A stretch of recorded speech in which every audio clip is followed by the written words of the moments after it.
नमस्कार दोस्तों, स्वागत है आपका नैरेफाई स्टोरीज के इस दिव्य रहस्यमयी और रोमांचक एपिसोड में, जहां आज हम जानेंगे एक ऐसे मंदिर की कहानी जो न सिर्फ भगवान जगन्नाथ का निवास है, बल्कि अपने भीतर छिपाए बैठा है हजारों साल पुराने दिव्य रहस्य।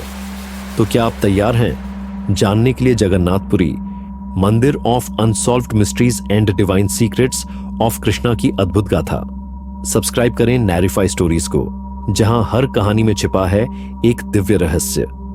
Like, comment, share.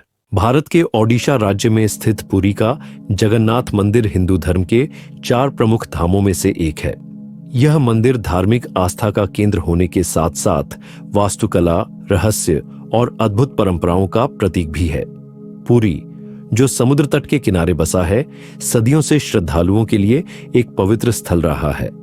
यहां आने वाले प्रत्येक भक्त के जीवन में आध्यात्मिक परिवर्तन और आस्था की गहराई अनुभव होती है। जगन्नाथ मंदिर की महत्ता सिर्फ धार्मिक नहीं है। यह मंदिर अपने आप में ऐतिहासिक, सांस्कृतिक और वैज्ञानिक दृष्टि से भी अद्वितीय है। लाखों श्रद्धालु हर साल यहां आते हैं और मंदिर परिसर के हर कोने में भगवान जगन्नाथ की लीला, भक्तों के प्रति उनका स्नेह और चमत्कारिक घटनाएं अनुभव करते हैं। मंदिर का परिसर अत्यंत विशाल है। मुख्य मंदिर लगभग 214 फीट ऊंचा है। इसकी विशाल दीवारें, मंडप और गुंबद इसे वास्तुकला की दृष्टि से अद्भुत बनाते हैं। मंदिर की कलाकृतियां, नक्काशी, मूर्तियां और चित्रकला ओडिशा की कला और संस्कृति का उत्कृष्ट उदाहरण है। मंदिर के 4 प्रमुख प्रवेश द्वार हैं: पूर्व, उत्तर, दक्षिण और पश्चिम। पुरी के जगन्नाथ मंदिर का मुख्य प्रवेश द्वार है सिंह द्वार। यह द्वार मंदिर के पूर्व दिशा में स्थित है, जहां से सुबह की पहली सूर्य किरण सीधे मंदिर के शिखर को स्पर्श करती है। द्वार के दोनों ओर 2 विशाल सिंह पहरेदारों की तरह खड़े हैं। यहीं से मंदिर की आध्यात्मिक यात्रा की शुरुआत होती है। दक्षिण दिशा में स्थित है अश्व द्वार, जहां 2 बलशाली घोड़े खड़े हैं। ये घोड़े वेग, बल और कर्म के प्रतीक हैं। यह द्वार जीवन में आगे बढ़ने की प्रेरणा देता है। मंदिर का पश्चिमी द्वार है व्याघ्र द्वार, जहां 2 विशाल बाघ पहरा देते हैं। सूर्यास्त की दिशा में स्थित यह द्वार जीवन के अंत और पुनर्जन्म का प्रतीक है। उत्तर दिशा का द्वार कहलाता है हाथी द्वार। इस द्वार पर 2 विशाल हाथी स्थापित हैं, जो बुद्धिमत्ता, स्थिरता और समृद्धि के प्रतीक हैं। हाथी का संबंध भगवान गणेश और इंद्र दोनों से है, इसलिए यह द्वार शुभता और सफलता का प्रतीक माना जाता है। पुरी मंदिर केवल भौतिक दृष्टि से ही अद्भुत नहीं है। यहाँ के अनेक रहस्य और चमत्कार वैज्ञानिक दृष्टि से भी आज तक अनसुलझे हैं। मंदिर की लकड़ी की मूर्तियां, ब्रह्म पदार्थ, रसोई घर का अद्भुत प्रणाली, झंडा, गुंबद की छाया और पक्षियों का व्यवहार, ये सभी दर्शकों और शोधकर्ताओं के लिए अद्भुत अनुभव है। पुरी का यह मंदिर हिंदू संस्कृति और धर्म की एक महत्वपूर्ण पहचान है। यह केवल पूजा स्थल नहीं है, बल्कि धर्म, संस्कृति, विज्ञान और रहस्य का संगम है। मंदिर की महिमा और पवित्रता को समझने के लिए यह जानना आवश्यक है कि यह केवल पूजा स्थल नहीं है, बल्कि विश्वास, आस्था और रहस्य का प्रतीक भी है। यहाँ आने वाले प्रत्येक भक्त अपने जीवन के सुख दुख, चिंताओं और इच्छाओं को भगवान जगन्नाथ के समक्ष प्रस्तुत करता है। जगन्नाथ मंदिर का इतिहास, इसके रहस्य और अनोखी परंपराएं इसे केवल पुरी का ही नहीं, बल्कि पूरे भारत और विश्व का अद्भुत धार्मिक केंद्र बनाती है। यह मंदिर श्रद्धालुओं के लिए न केवल भक्ति का स्थान है, बल्कि यह उनकी आध्यात्मिक यात्रा का एक महत्वपूर्ण अनुभव भी है। जगन्नाथ मंदिर का इतिहास केवल एक धार्मिक स्थल बनने तक सीमित नहीं है। यह कई रहस्यों, पौराणिक कथाओं और ऐतिहासिक घटनाओं का संगम है।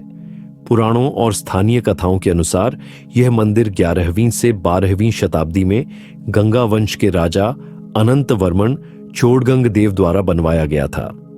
राजा चोडगंग देव अपने समय के महान शासक और विष्णु भक्त थे। उन्होंने मंदिर को भव्य बनाने के लिए अनेक विद्वानों, कारीगरों और वास्तुकारों को बुलाया, लेकिन मंदिर का रहस्य इसके निर्माण से कहीं अधिक प्राचीन है। पुरी मंदिर से जुड़ी सबसे प्रसिद्ध पौराणिक कथा जारा और श्री कृष्ण से जुड़ी है। कहते हैं कि 3102 ईसा पूर्व जारा नामक शिकारी ने गलती से तीर मार दिया, जो भगवान श्री कृष्ण के पैर में लगा। इस घटना से कृष्ण का देहांत हो गया। जब द्वारका से यह समाचार आया कि श्री कृष्ण को एक शिकारी के तीर से आघात पहुंचा और उन्होंने अपना दिव्य देह त्याग दिया, तो समस्त आर्यावर्त शोक में डूब गया। यह समाचार जैसे ही हस्तिनापुर पहुंचा, महल की दीवारों में सन्नाटा भर गया। हर आंख नम थी, हर हृदय टूट चुका था। पांडवों ने स्वयं द्वारका जाकर श्री कृष्ण का अंतिम संस्कार पूर्ण वैदिक विधि से किया। हर वेद मंत्र के साथ उनका हृदय रो रहा था। आकाश में उठती अग्नि की लपटें मानो स्वर्ग तक पहुंच रही थीं। जब श्री कृष्ण का शरीर अग्नि की भेंट चढ़ गया और सारी लकड़ियां भस्म हो गईं, तो वहां केवल एक नीले तेज से चमकता हुआ दिव्य पदार्थ रह गया। वह अद्भुत चमकती रोशनी किसी रत्न सी दमक रही थी, परंतु अग्नि उसे जला नहीं पा रही थी। अर्जुन ने आश्चर्य से उसे देखा और फिर अग्नि से उस वस्तु को भस्म करने की कोशिश की, पर अग्नि बार बार शांत हो जाती। तभी आकाश में एक गूंज उठी, एक रहस्यमयी दिव्य आवाज, यह वही ब्रह्म पदार्थ है, श्री कृष्ण का हृदय, जो कभी नष्ट नहीं होगा, क्योंकि यही उनकी दिव्य चेतना का स्रोत है। अर्जुन, इसे जलाओ मत, इसे पवित्र जल में प्रवाहित कर दो। पांडवों ने आदरपूर्वक उस ब्रह्म पदार्थ को अपने हाथों में लिया। उसकी नीली चमक उनके चेहरों पर पड़ रही थी, मानो स्वयं श्री कृष्ण वहां उपस्थित हों। वे सब मिलकर उसे धीरे धीरे नदी के पवित्र जल में प्रवाहित कर देते हैं। पांडवों ने भूमि पर सिर झुकाया, मौन श्रद्धांजलि दी। उनकी आंखों से आंसू बह रहे थे, पर भीतर एक शांति थी, क्योंकि वे जानते थे कृष्ण कहीं नहीं गए, वे सदा उनके साथ हैं। समय बीतता गया। वर्ष दर वर्ष युगों की धारा के साथ वह रहस्यमय पदार्थ नदियों और सागरों की यात्रा करता हुआ पुरी के तट तक पहुंच गया। शायद यह भी श्री कृष्ण की ही कोई दिव्य लीला थी कि उनका हृदय वहीं पहुंचा जहां आगे चलकर जगन्नाथ मंदिर की स्थापना होने वाली थी। समय बीतता गया और यह कहानी पौराणिक एवं आध्यात्मिक दृष्टि से प्रसिद्ध हो गई। कई वर्षों बाद अवंतिका के राजा इंद्रदुम्न को एक स्वप्न आया। स्वप्न में भगवान विष्णु ने उन्हें आदेश दिया कि वे नदी में जाकर एक लकड़ी का तना निकालें। यह तना ही वह स्थान था जिसमें भगवान का रहस्य छिपा था। राजा ने आदेश का पालन किया और लकड़ी का तना महल में लाया। राजा ने कारीगरों को बुलाया और उस तने से मूर्ति बनाने को कहा। कई कारीगर प्रयास करते हैं लेकिन असफल रहते हैं। तब एक रहस्यमयी कारीगर आता है और कहता है कि उसे 21 दिन का समय चाहिए। इस दौरान कोई भी उससे न मिले, न बात करे और न ही उसे किसी भी तरह बाधित करे। 21 दिन पूरे होने के बाद जब दरवाजा खोला गया तो अंदर कोई कारीगर नहीं था। केवल 3 मूर्तियां तैयार थीं, भगवान जगन्नाथ, बलभद्र और सुभद्रा। इन मूर्तियों में रखा गया चमकदार धातु का टुकड़ा वही था जिसे लोग श्री कृष्ण का हृदय मानते हैं। इसे ब्रह्म पदार्थ कहा जाता है। लोक विश्वास के अनुसार यह ब्रह्म पदार्थ ऊर्जा का संचार करता है। यही कारण है कि मंदिर की मूर्तियां लकड़ी की बनाई गई हैं। लकड़ी विद्युत की क्षमता को नियंत्रित करती है और धातु की ऊर्जा को संतुलित रखती है। इतिहास में कई गजपति राजाओं ने मंदिर को पुनर्निर्मित और विस्तारित किया। उन्होंने मंदिर की दीवारें, मंडप, रसोई घर और अन्य संरचनाओं का निर्माण करवाया। मंदिर को संरक्षित करने और उसकी परंपराओं को बनाए रखने के लिए विशेष नियम बनाए गए। नबकलाबेरा, नाबाकलेबरा, जीवन परिवर्तन का रहस्य। हर 12 वर्षों में मंदिर में नबकलाबेरा महोत्सव आयोजित किया जाता है। नबकलाबेरा का अर्थ है नई देह का निर्माण। इस दौरान पुराने मूर्तियों को बदलकर नई मूर्तियों में ब्रह्म पदार्थ को स्थानांतरित किया जाता है। इस प्रक्रिया की शुरुआत विशेष दिन और समय का चयन करके होती है। पुराणों के अनुसार भगवान जगन्नाथ हर बार नई लकड़ी के तने में प्रवेश करते हैं। इस दौरान मंदिर पूरी तरह से अंधेरे में होता है। मुख्य पुजारी आंखों पर पट्टी बांधते हैं और मोटे दस्ताने पहनते हैं। लोक विश्वास है कि यदि कोई ब्रह्म पदार्थ को देख ले तो उसकी मृत्यु तुरंत हो जाती है। इसलिए इस प्रक्रिया में किसी को भी देखने की अनुमति नहीं होती। नबकलाबेरा की प्रक्रिया अत्यंत सुपरवाइज्ड और गुप्त होती है। इसमें शामिल पुजारियों और कर्मचारियों का चयन विशेष रूप से किया जाता है। पूजा और ब्रह्म पदार्थ के स्थानांतरण के दौरान पूरी तरह से शुद्धता, एकाग्रता और गोपनीयता का पालन किया जाता है। नई मूर्तियों के लिए लकड़ी का चयन भी बेहद विशेष होता है। इस लकड़ी को जंगल से विशेष नियमों और प्राचीन परंपराओं के अनुसार लाया जाता है। मूर्तियों को बनाने में कई दिन और रात खर्च होती है। कारीगर एक गोपनीय कमरे में मूर्तियों को तैयार करते हैं। इस दौरान किसी को भी कारीगरों से मिलना या बात करना नहीं होता। कहा जाता है कि मूर्तियां अपने आप जीवंत प्रतीत होती हैं। जैसे ही मूर्तियां तैयार होती हैं और ब्रह्म पदार्थ स्थापित किया जाता है, उन्हें विशेष अनुष्ठानों और मंत्रों के माध्यम से ऊर्जा और दिव्यता दी जाती है। पुरी का यह मंदिर समय के साथ कई बदलावों और सुधारों से गुजरा, लेकिन इसके रहस्य और अद्भुत परंपराएं आज भी वैसी ही जीवित है। इस मंदिर में हर अनुष्ठान, हर पूजा और हर उत्सव एक विशेष उद्देश्य के साथ किया जाता है। जगन्नाथ मंदिर की वास्तुकला अपने आप में अद्भुत और अद्वितीय है। इसे कैलिंग शैली की वास्तुकला का उत्कृष्ट उदाहरण माना जाता है। मंदिर का मुख्य भाग, जिसे विहान कहा जाता है, लगभग 214 फीट ऊंचा है। यह ऊंचाई और विशालता मंदिर को आकाश में गर्व से उठता हुआ प्रतीत कराती है। मुख्य मंदिर के ऊपर एक विशाल सुदर्शन चक्र और मंदिर का झंडा स्थित है। यह चक्र इस तरह बनाया गया है कि इसे किसी भी दिशा से देखें, यह हमेशा दर्शक की ओर मुख किए दिखाई देता है। यह अद्भुत तकनीक और वास्तुशिल्प कौशल उस समय के कारीगरों की अद्भुत क्षमता को दर्शाती है। मंदिर परिसर में कई मंडप हैं। प्रमुख मंडप इस प्रकार हैं: जगमोहन, भक्तों के लिए सभा मंडप। यहाँ भक्त भगवान जगन्नाथ के दर्शन करते हैं और पूजा में भाग लेते हैं। नट मंदिर, नृत्य और संगीत मंडप। यहाँ मंदिर की परंपराओं के अनुसार नृत्य और संगीत कार्यक्रम होते हैं। भोग मंडप, भोग हेतु मंडप। यहाँ प्रतिदिन भगवान के लिए भोग तैयार किया जाता है। हर मंडप की दीवारों और स्तंभों पर अत्यंत सुंदर नक्काशी और चित्रकला की गई है। जगन्नाथ मंदिर केवल धार्मिक और ऐतिहासिक दृष्टि से ही अद्भुत नहीं है, बल्कि यहाँ कई रहस्यमयी और चमत्कारिक घटनाएं देखने को मिलती हैं।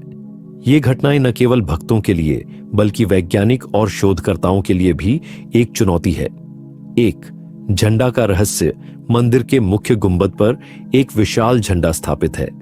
सामान्य नियम के अनुसार झंडा हवा के दिशा अनुसार उड़ता है, लेकिन पुरी के जगन्नाथ मंदिर में यह झंडा हमेशा हवा की विपरीत दिशा में उड़ता है। यह फिनोमेनन आज तक वैज्ञानिकों के लिए रहस्य बना हुआ है। सिर्फ यही नहीं, झंडे को प्रतिदिन बदलना पड़ता है। यदि किसी कारणवश झंडा नहीं बदला गया तो माना जाता है कि मंदिर 18 वर्षों तक बंद रह सकता है। झंडा बदलने की प्रक्रिया भी अत्यंत गुप्त और जोखिम भरी है। मंदिर के पंडित 214 फीट ऊंचाई पर चढ़कर इसे बदलते हैं। इस दौरान उनकी सुरक्षा और नियमों का पालन अत्यंत सख्ती से किया जाता है। सुदर्शन चक्र का अद्भुत गुण। मंदिर के गुंबद पर भगवान विष्णु का दिव्य अस्त्र सुदर्शन चक्र स्थापित है। यह चक्र इस प्रकार बनाया गया है कि इसे किसी भी दिशा से देखें, यह हमेशा दर्शक की ओर मुख किए प्रतीत होता है। इसे देखकर भक्तों में भगवान की सर्वव्यापक शक्ति का अनुभव होता है। सुदर्शन चक्र का रहस्य न केवल धार्मिक है बल्कि वास्तुकला और भौतिक विज्ञान के दृष्टिकोण से भी अद्भुत है। जगन्नाथ मंदिर का एक और अद्भुत रहस्य है कि मुख्य गुंबद की परछाई कभी जमीन पर नहीं पड़ती। दिन के किसी भी समय, चाहे सूरज की स्थिति कैसी भी हो, गुंबद की छाया जमीन पर दिखाई नहीं देती। यह फेनोमेनन आज तक वैज्ञानिकों के लिए अनसुलझा है।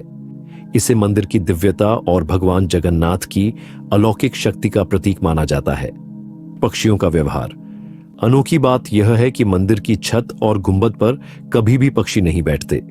सामान्यतः पक्षी ऊंचाई पर बैठते हैं, लेकिन पुरी के जगन्नाथ मंदिर पर यह प्राकृतिक नियम लागू नहीं होता।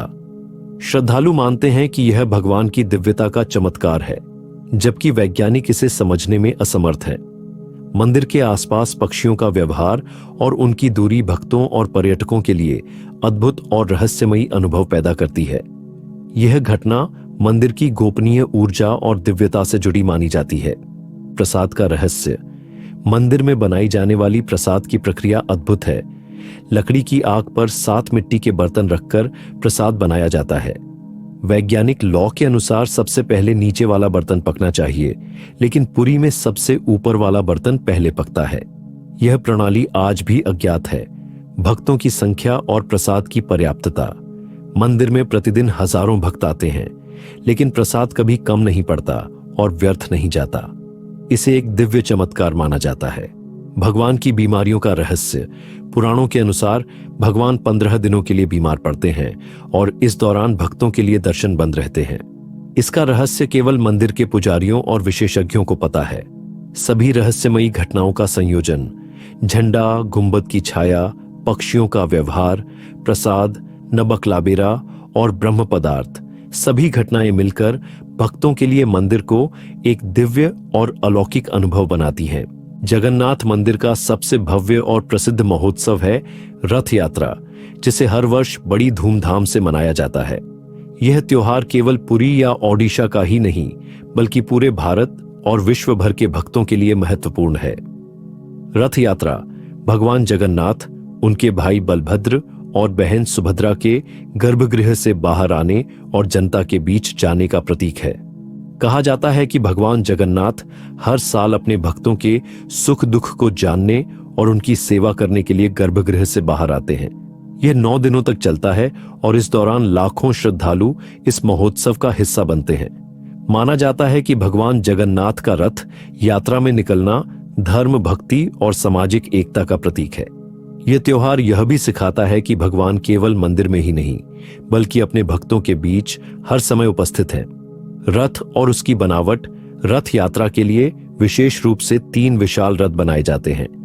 भगवान जगन्नाथ का रथ नंदनक, भगवान बलभद्र का रथ तालध्वज, देवी सुभद्रा का रथ सप्तपुरी। इन रथों की ऊंचाई लगभग 45 फीट होती है और इन्हें हजारों श्रद्धालु खींचते हैं। रथ की बनावट लकड़ी की होती है, जिसमें विशेष नक्काशी और धार्मिक चित्रकला होती है। हर रथ का रंग, डिजाइन और सजावट भगवान की व्यक्तित्व और उनके प्रतीक चिन्हों के अनुसार बनाई गई है। रथों में विशेष रूप से सुदर्शन चक्र और लकड़ी की मूर्तियां स्थापित की जाती हैं। अगर आपको यह दिव्य और रहस्यमयी कहानी पसंद आई तो नैरफी स्टोरीज को सब्सक्राइब करें, जहां हम लाते हैं ऐसी ही अद्भुत ऐतिहासिक और रहस्यमयी कथाएं जो समय, विज्ञान और आस्था तीनों की सीमाओं को मिटा देती है। मिलते हैं अगले एपिसोड में एक और रहस्य, एक और दिव्यता के साथ। यह थी जगन्नाथपुरी, मंदिर of unsolved mysteries and divine secrets of Krishna.